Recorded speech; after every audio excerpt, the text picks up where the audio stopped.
what is man's greatest problem? What is humanity's greatest problem? Greed. Greed? Greed. Other people would say wars, and they would say that if somehow we were able to achieve world peace and get rid of wars in the Middle East, wars in Europe, in Africa, Latin America, then we would solve man's greatest problem. Other people say that greed. Still other people believe that our biggest problem as human beings is disease. The fact that we get cancer and we get heart disease and leukemia. 2 people close to us this week have been diagnosed with cancer and leukemia. And so there are many people out there who think that if for some reason or somehow we were able to find a cure to these diseases, then we would solve man's greatest problems. I was watching or reading a story this week about a man who is a millionaire, and he spends around $2 million a year on vitamins and supplements and healthy food. And his goal is to try to somehow be able to reverse aging. So he wants to live more than 100 years. But if we somehow were able to reverse aging and we were able to find a cure to the most dreaded diseases that affect human beings, would we be able to solve man's biggest problem? Would we be able to solve man's biggest problem? Other people believe that our biggest problem is poverty. And the United Nations, they had a goal of obliterating extreme poverty. Not just poverty, extreme poverty from the face of the earth by the year 2030. And they're not going to be able to achieve that goal. And so they've now realized that it's going to take them at least 100 years more in order for them to erase extreme poverty from all the nations of the earth. And if we somehow achieve that, would we also answer man's biggest problem? I don't think so. Other people believe that our biggest problem is that we don't have enough money, that we don't make enough money. I was fueling my car the other day, and I went to pay for the gas, and I saw that somebody in front of me was buying the lottery, and I think he paid something like $10 or $20, and he had the opportunity of winning like $28 million. And I saw that and I was shocked. I was like, what if I bought that ticket and somehow I could win the lottery? And then I started to fantasize and to dream about all of the things I would be able to do with that money, and all the places I would visit, and the things I would buy. And so if somehow miraculously I woke up tomorrow morning and I saw that somebody deposited $28 million into my bank account, would that solve the biggest problem that I have as a human being? I don't think so. The book of Exodus is one of my favorite books. And in chapter 19, all the way to chapter 34, we find one of the most fascinating stories in all of the Old Testament. The people of God had been rescued from slavery in Egypt. God had defeated the armies of Pharaoh. He had drowned the entire army and had put his people in a safe place. And they were waiting for God to give them instructions. And so God tells Moses, Moses, I want the people to see that you and I are speaking to one another. Because I want them, whenever you speak to them, whenever you give them a message, I want them to believe that that message comes not from you, but that the message comes from me. So I need the people to see that I speak with you, that I speak to you. And so I will descend to the top of Mount Sinai in 3 days. And I want the people to prepare themselves for my arrival. I want them to wash their clothes. I want them to sanctify themselves, to abstain themselves from having sexual relationships with their husbands and wives. And I want them to put away evil and wickedness and to be pure for my arrival. But at the same time, you have to set a boundary at the foot of Mount Sinai, because nobody is to cross or to enter into the mountain. If a man or a beast enters the mountain, whether it is a man or a beast, it's gonna die. And if somebody touches the corpse of somebody who went up the mountain, then that person is going to die too. So Moses went back to the camp and gave the people the instructions. He told them, hey, God is going to descend on top of the mountain in 3 days from now, so we have to prepare ourselves. You're not supposed to go near the mountain because it's a holy mountain now. And so on the morning of the 3rd day, God descended from the heavens. And the book of Exodus describes that there was lightning and thunder and a cloud of smoke, and the mountain was covered with fire, symbolizing the power and the majesty and the glory and the holiness of God. And when the people went out of their tents and they witnessed all of this, they were terrified, not only by what they were seeing, but also by the sound of like a trumpet that kept getting louder and louder as God was descending on the mountain. And the ground was shaking, the people were trembling, they were terrified. And then when they went close to the mountain, as Moses was leading the way, God called Moses and he said, Moses, come here. And so Moses went up, he crossed the boundaries, and he went up, and people were able to see how God and Moses were talking. And then God tells Moses, go down to the people again and warn them one more time, because I will call you back up here. Warn them again that they are not to cross or to try to climb the mountain, because they will die. Even if the priests or the Levites attempt to cross, my fire is going to break out against them and they will fall dead. And so Moses spends a couple of months up in the mountains. And during that time, God makes a covenant with the people of Israel. He makes them his people, and God becomes their God. And they were to be holy because God was holy. They were to live in accordance to the commands of God. And so after 2 months, Moses and Joshua descend from the top of the mountain, and Moses is carrying with him the 2 tablets of the covenant, where God had written down the commands by which the people were to live by. And so as they were descending the mountain, Joshua hears sound from the distance, and he turns to Moses and he says, I hear the sound of war. I hear that people are fighting against the enemies of God. I hear the sound of swords clashing and people screaming. I think they're fighting. I think they're being attacked. Somebody broke into the camp. I hear the sound of war. And you have to remember, brothers and sisters, that Joshua was the military commander of the people of Israel. If anybody from the people of God knew what the sound of war sounded like, it was Joshua.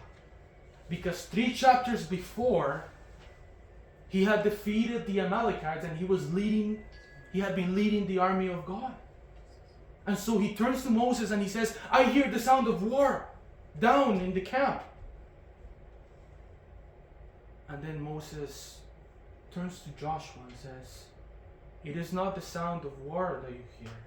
It is not the sound of victory or the sound of the feet. The people are not fighting or they are not being attacked. It is the sound of singing that I hear.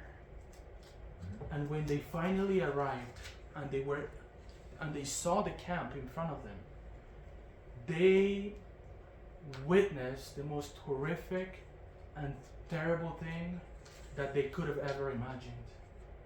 The people of God, after having been rescued from slavery, after seeing the power and the glory of God and how He fought for them, defeating the Egyptian armies, they had smelted their own jewelry, turning their gold and silver into an idol. They made for themselves a golden calf, and the way in which they were worshiping this calf was by engaging in sexual immorality, by having orgies, adultery, fornication, drunkenness. They were fighting and screaming, and by doing all of these things, they were trying to arouse God so that they could manipulate God. And so Moses sees all of this and he explodes in anger. And he grabs the tablets of stone and he smashes them into the ground and breaks them into pieces. And many of them died that day. And then God told Moses, Exodus 32. This is what God told Moses. Whoever has sinned against me, I will blot out of my book. Now go, lead the people to the place I spoke of, and my angel will go before you. However, when the time comes for me to punish, I will punish them for their sin. However, when the time comes for me to punish them, I will punish them for their sin. And then God struck some of them with a plague, with disease, and they died.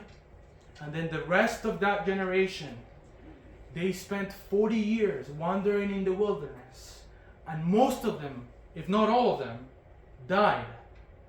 And they did not enter the promised land because of their sin.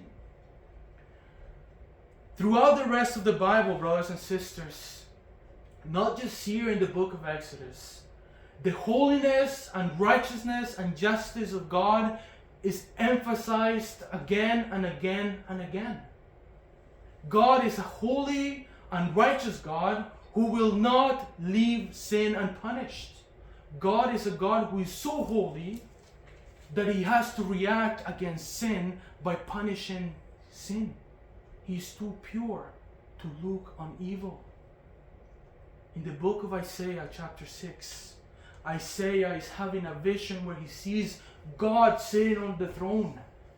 And he sees that angels are surrounding the throne and that the angels are covering their faces with their wings. And that they're covering their feet with their wings as well. And that they're saying again and again and again, Holy, holy, holy is the Lord Almighty. And in the Bible, brothers and sisters, whenever the authors wanted to emphasize something, they didn't put it into capitals or they didn't underline whatever they wanted to emphasize. They repeated it 3 times. And so the angels are before the throne of God, and when they are before His presence, they repeat to themselves, Holy, holy, holy, in order to communicate that God is not simply holy, or that He is holy, holy, but that He's the epitome, the supreme manifestation of holiness, for a lack of a better way to say it. And so Isaiah sees this, and you have to remember that Isaiah was a beacon of light amidst a people that were living in idolatry. He was a prophet of God. He was someone who spoke for God and who communicated the words of God to the people who were in sin, who were living sinful lives. And yet when he sees the holiness of God and the actions of the angels, you know what Isaiah says to himself? Woe to me! I am ruined, because I am a man of unclean lips, and I live among a people who also have unclean lips. Whenever the prophets of God in the Old Testament and also in the New Testament, whenever they wanted to communicate the judgment and the wrath of God and the curse of God toward a people, they usually started their speech with the word woe. Like Jesus in the New Testament, Matthew chapter 23. He says to the Pharisees, "Woe to you, scribes and Pharisees, you hypocrites, because you shut the kingdom of heaven in people's faces. You yourselves do not enter, and you're also not allowing those who want to enter to be able to go into the kingdom of heaven. Woe to you, you scribes and Pharisees, you hypocrites, because you do everything in your power to convert someone, to make someone a proselyte, and when you convert that person, you make that person twice as much a son of hell as yourselves. Woe to you, scribes and Pharisees." And so whenever prophets or Jesus, whenever they prefaced their speech with the word woe, they were pronouncing the judgment and the wrath and the doom toward the people that they were talking to. And so Isaiah is standing there, he's seeing this amazing vision of the glory and holiness of God.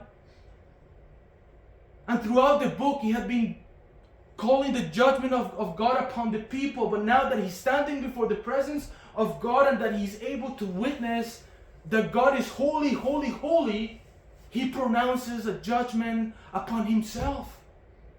And he says, "Woe to me! I am ruined. I am a man of unclean lips." And he says unclean lips because whatever somebody spoke with their mouths, it's a reflection of what's in the heart. So if your mouth is unclean, if you're someone who has unclean lips, it means that your heart is wicked. And so he says, he's saying, "Woe to me, I am ruined because I have a wicked heart and I live among people that are sinful." And so he calls the judgment of God upon himself, the curse of God upon himself, and he wished to be destroyed. He wished to disappear from the face of the earth. In Revelation chapter 6, when the day of the Lord arrives and people stand before the presence of the Lord, one of the things that we always see in the Bible is that whenever someone is standing before God, one of the things that they want to do immediately is to disappear, is to hide themselves, is to run away, is to somehow go to a place where they don't have to face God. Listen to what John says here. Revelation 6:15-16. "Then the kings of the earth, the princes, the generals, the rich, the mighty, and everyone else, both slave and free, hid in caves and among the rocks of the mountains. They called to the mountains and the rocks, 'Fall on us and hide us from the face of him who sits on the throne and from the wrath of the Lamb.'" And when we go to Revelation chapter 20, when human beings are standing before God, when he's sitting on the great white throne and the final judgment, John tells us that even the heavens and the earth, they want to hide from the presence of God. Not human beings, but the creation itself. They want to hide from the presence of God. Why? Because even the heavens and the earth they have been corrupted, tainted by sin, by death, by evil and wickedness. And so because God is a holy God, nobody can stand before the presence of God. Man's greatest problem, brothers and sisters, it is not poverty, it is not wars, it is not that we don't have enough money, it is not disease, It is not that we only live until 100 years old and we're not able to live until we're 150 years old. That's not our biggest problem. What I've been trying to emphasize, brothers and sisters, is that the biggest problem that human beings have is the fact that they are sinful. And that God is a holy and righteous God who will punish sin. He will punish sin.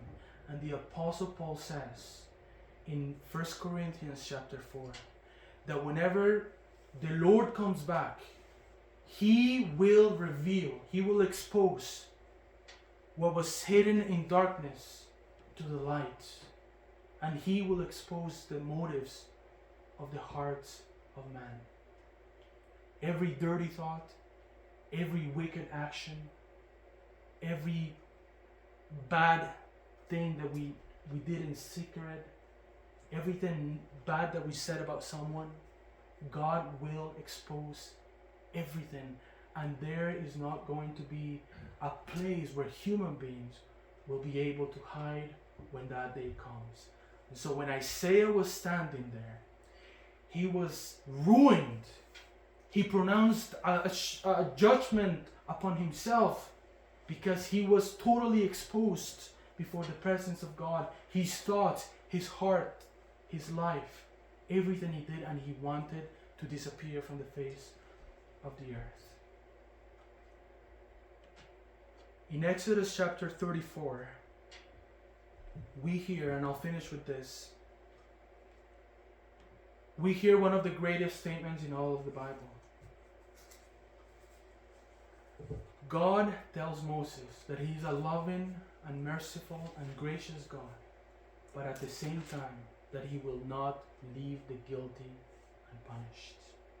And we have to understand that, brothers and sisters, because God is holy, because God is righteous, He cannot leave sin unpunished.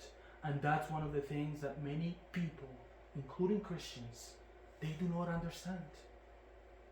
I was watching a video of an American missionary who was preaching in Costa Rica. And he had learned Spanish, and he was preaching in Spanish. And he was saying that people needed to repent, that Jesus had died for their sins, that they needed to turn their hearts to God, that if they didn't repent, they would face an eternity away from the presence of the Lord and the glory of His might. And while he was preaching this message, somebody interrupted him and said, "My God would never send anyone to hell."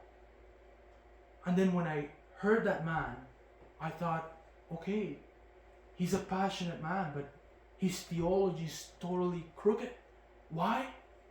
Because he's got a low view of sin, and because he's got a low view of who God is, the holy and righteous God who will not leave sin unpunished. Habakkuk understood this. And in Habakkuk 1:13 he said, "God, you are too pure to look upon evil. You are totally right and perfect and just and righteous. And yet I don't understand. If you're a God that has to punish the wicked, that has to punish what is evil, why is it that the wicked are still alive?" And he couldn't resolve that. Well, the doctrine of hell, what the Bible teaches about hell, is God's ultimate response to the wicked and sinful ways of human beings. And that punishment, brothers and sisters, has to be infinite. Punishment in hell has to be eternal, because sins have been committed against an eternal God.